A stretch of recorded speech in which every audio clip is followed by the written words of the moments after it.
Hello everyone, welcome to part 4 of Let's Play Sonic CD, and now we're in Wacky Workbench Zone, and gosh is it a pain. The reason why it's such a pain is because of these bouncy beds that constantly make you bounce all over the place, and it can make you sick. And this level is kind of a pain on your first try. I found this stage rather annoying when I first played the game, but oh well. But do what I do to make this level bearable. It's slow, but would you rather bounce all over the place constantly, or would you rather take your time and follow these platforms here? You'll most likely get hit by the ice during those moving platform sections. But as long as the ice blinks a bit, then the ice hitbox won't be there. Luckily those electric bouncing beds turn off at times, so luckily I wasn't able to bounce all over the place like a maniac. Can you duck under these? No, you can't. But to avoid getting hurt, you have to keep mashing the jump button.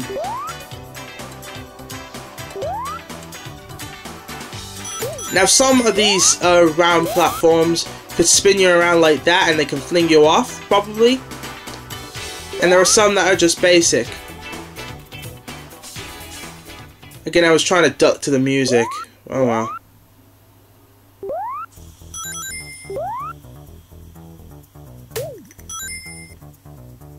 And there are flowers dropping everywhere.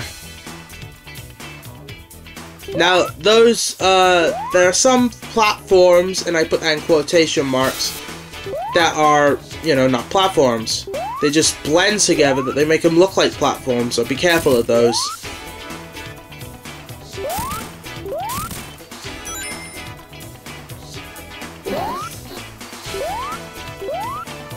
Do I want to go into the past? I don't know.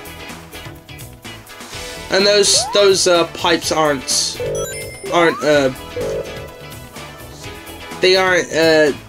you know, walls. Gotta watch out for those electric thingamabobs. I was trying to look down to see where I'm going. But Wacky Workbench also has a good track. In the American soundtrack, that is. I kind of prefer the American soundtrack, but then again, that was the first one I heard, so nostalgia backs me up there. But the Japanese soundtrack is pretty dang good at times, especially in Palm Tree Panic and a future zone coming up, which I'll explain.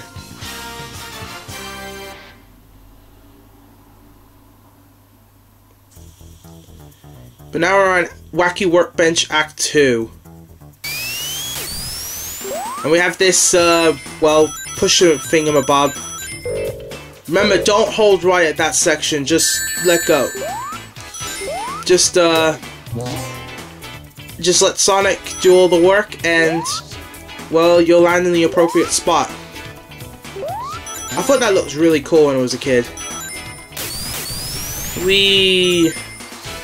So yeah, it's been 7 years since I last played this game.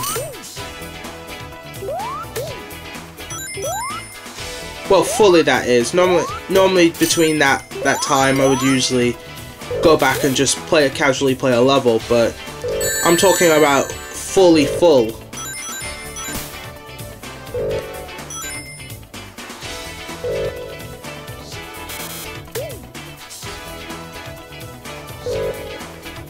Get me out of that thing.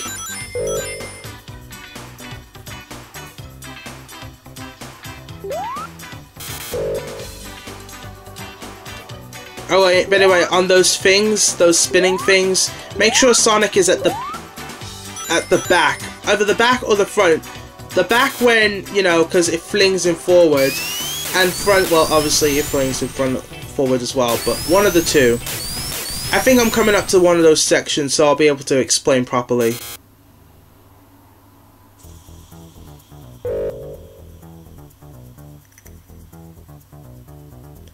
Yeah, press it at the right time when he's facing backwards.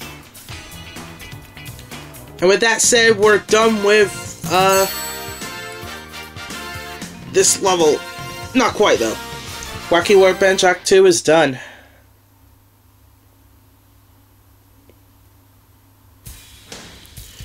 Another cool track. The Good Future Wacky Workbench is pretty dang awesome.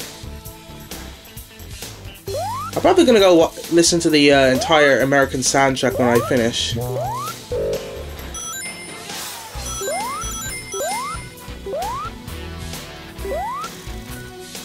Ah, so peaceful.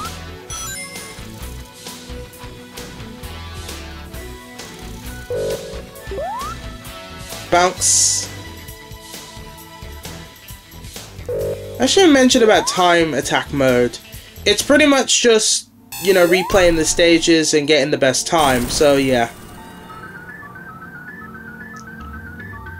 Again, it's more effective in the modern re-releases because of leaderboards and stuff.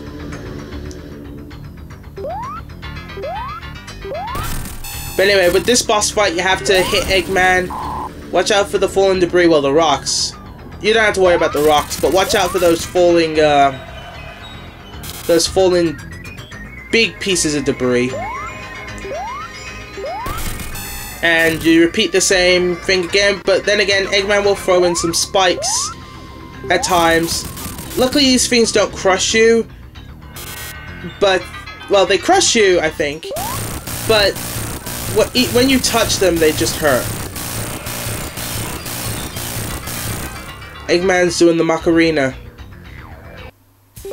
Let's go after him and destroy this capsule and save the flowers again. Yeah, it's flowers instead of animals. We do see animals in Good Futures, but eh. Now we're moving on to everyone's favorite level, Stardust Speedway Zone.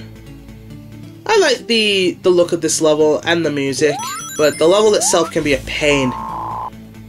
Wanna know why? Not because of that, but it's because the amount of loot they throw into this game.